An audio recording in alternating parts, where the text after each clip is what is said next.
gonɗen ko maayo ngo Yara nokku mo funnaange Dakar ngal leegal ina tawa e beeda an mo yaajini mun foti e kilométre ji nogas duuɓi seeɗa to ɓaawo o nokku no tawano e ɓurɗo laabde ɓurɗo yodde e nder Dakar kono hande kono ndini tuundi tawaton ɗo ko saabi ɗum noon ko foti 65 e nder temederewel e kurjuru gollorɗe kañum e 35 e nder temederewel e kurjuru galleji Dakar ina rufe ɗo. Aliou Faye ko jeeyaɗo Yara gila ko mo suka omo aray o nokku e yande makko ndiɗo fof tuundi immoraki tan e legal maɓɓe 2006 ba 2007 wala neexee fi ngay xalango ba biir géej hakkunde hitande ujunnaji ɗiɗi e jeegom e ujunnaji ɗiɗi e jeeɗiɗi neɗɗo ina wawno lelade takka maayo ngo sabu laamno no feewi kono ndi tuundi fuɗɗi koye hitande ujunnaji ɗiɗi e jeenayyi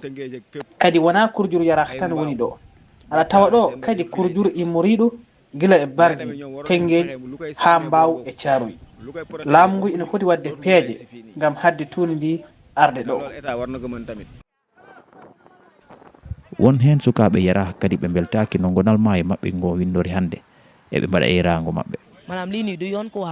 ɗum wona ko yooɗi kono ala ko mbawɗen hen ko ɗo min tawi ɗum ko ɗo kadi min goppata ɗum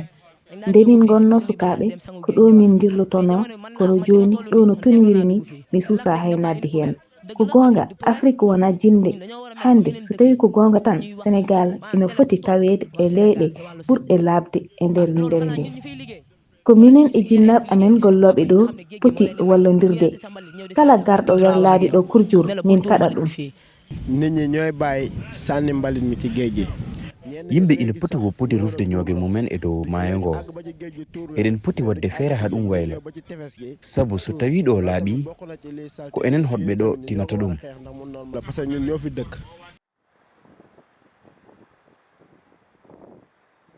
o gorko mo jeeyaton no wi e Modou Fall ɓura andilede lom plastique sabu darde makko gila duuɓi nogas ha hande e haɓagol tuundi plastique walla dalleji e nder Sénégal fof omo heewi artude ɗo ngam waajade yimɓeɓe e battane bonɗe mo o plastique waɗata. Donc quand je descendais à l'école nde gonmi suka nde e ko ɓuri hewde somi ummimi école walla duɗal ko ɗo garannomi kono hannde mi susani addude ɗo sukaɓe am sabu gonka ka no wayni ko welsidare tan addi ɗeɗo caɗele fof hande hare makko ɓurne mawnude ko yawtinde nde taƴande kuptoɗinde mo sariya haɓotoɗo sakuji plastique baɗanoɗo Sénégal gila hitande ujunaji ɗiɗi e nogas. Depuis 2020, le Sénégal a cette loi qui interdit le plastique. gila hitande ujunaji ɗiɗi e nogas leydi Sénégal heeɓi sariya kaɗo plastique walla ni dalliji emi ñaago laamu Sénégal nde waɗata taƴande kuptoɗinɗo so o sariya rewama ngakkende ina woodi eɗen mbawi jokkude e wadde peeje so tawi noon sifaji plastique o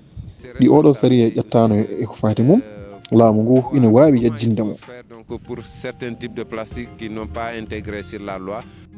eɓɓore laɓɓingol nde laamu Sénégal ummini e hitande ujunaji ɗiɗi e 18 ina yaar seeɗa seeɗa kono wonande hoɗɓe e o nokku e haɓotoɓe tuundi tarini ndi maayo ngo Yara ina wawa histinede ha joni so tawi goto foof ina waɗa hen gueɗal mum.